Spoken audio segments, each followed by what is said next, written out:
Welcome to Blizzard Fire. We hope this video helps fire up your solution. You start by picking a target.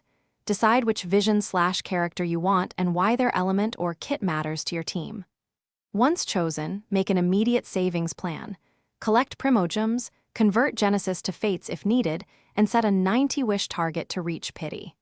Do other instant tasks now, daily commissions, events, and story quests, because they supply free currency. This head start secures the resources you need to actually spin on the right banner when it appears.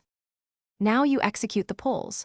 Open the banner that specifically increases the chance for your desired vision bearer and use your accumulated fates. Make sure to monitor both soft pity, odds rise around wish 75, and hard pity at 90, because that math is why saving works. Once done, alternate single pulls and 10x bursts depending on ritual. A 10x batch is efficient for tracking pity.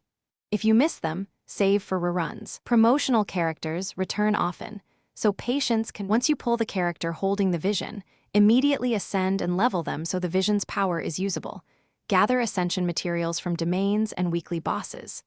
Then focus on artifacts and a weapon that amplify that element and roll DPS, support, or sub-DPS, because builds make the vision shine.